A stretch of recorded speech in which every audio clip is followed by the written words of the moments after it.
College के समय में आपने बहुत सारे ऐसे दोस्त देखे होंगे कि जो पूरा दिन पूरे सेमेस्टर पढ़ते रहते हैं, पूरे सेमेस्टर पढ़ते रहते हैं, फिर भी पास नहीं होते।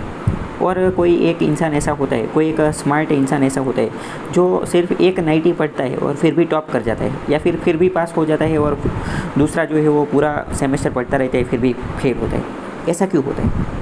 तो ऐसा कई बार इसलिए होता है क्योंकि कई टॉपिक ऐसे होते हैं, बहुत सारे ऐसे टॉपिक होते हैं जिनको मैंने नाम दिया है एग्जामिनर्स फेवरेट टॉपिक।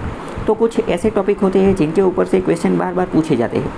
अगर उस टॉपिक के बारे में हम थोड़ी बहुत इन्फॉर्मेशन प्राप्त कर ले तो हमारा काम बन जाएगा, हम उसका आंसर जो है वो दे सकते हैं।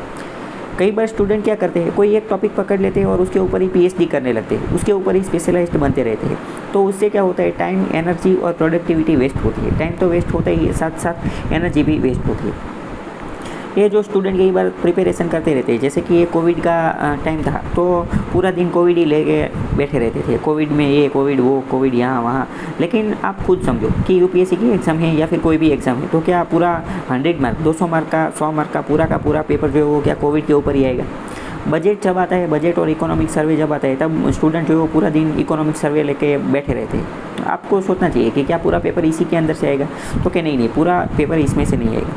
तो आपको क्या करना है, आपको कोई ऐसे टॉपिक आइडेंटिफाई करने रहते हैं कि जिसके अंदर से पूछा जाए।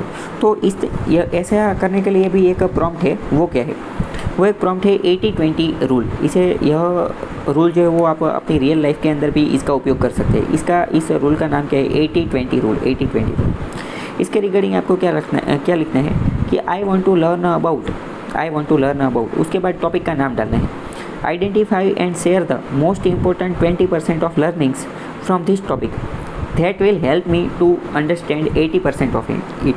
मतलब कि एक जो टॉपिक है, उस टॉपिक के बारे में 20% इन्फॉर्मेशन दो, और यह 20% इन्फॉर्मेशन ऐसी देना जिससे मैं टॉपिक के बारे में 80% समझ सकूँ। तो यह एक अच्छा प्रॉम्प्ट है। कोई भी टॉपिक है उसके बारे में जानना है तो आप यह प्रॉम्प्ट यूज़ कर सकते हैं। जैसे कि फ्रेंच रिवॉल्यूशन के बारे में 20% ऐसी इन्फॉर्मेशन दो जिसकी मदद से हम 80% प्राप्त कर सकें।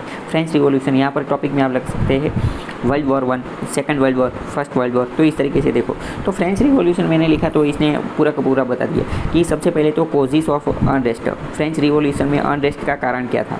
इनइक्वालिटी सबसे बड़ा कारण थी। फिर इकोनॉमिक हार्डशिप, सोशल इनइक्वालिटी, यह सब कारण थे। फिर स्टेट का सिस्टम क्या था वो सब बताया। स्टेट जनरल क्या था, किंग लुइस जो 14 था उसके बारे में, और वो सब बताया।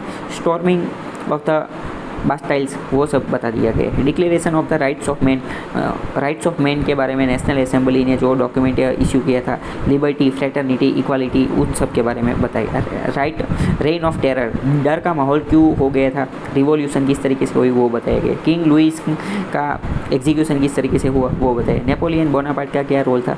इम्पैक्ट ऑन यूरोप, यह पूरे के पूरा फ्रेंच रिवॉल्यूशन की यूरोप के ऊपर क्या प्रभाव हुआ, इम्पैक्ट क्या हुई वो बता रहे हैं। फिर इसकी लेजेसी क्या थी। तो इस तरीके से 80-20 रूल जो है इसको आपको लाइफ में भी यूज़ कर सकते हैं। और अगर आपको कोई भी टॉपिक रिवीजन करते समय एग्ज़ाम के एक दिन पहले, एग्ज़ाम के एक वीक पहले, या फिर रिवीजन करना है, तो आप ये 80-20 रूल का उपयोग कर सकते हैं। यहाँ पर यह प्रॉम्प्ट दिया गया है, इस प्रॉम्प्ट का उपयोग कर लेना आप।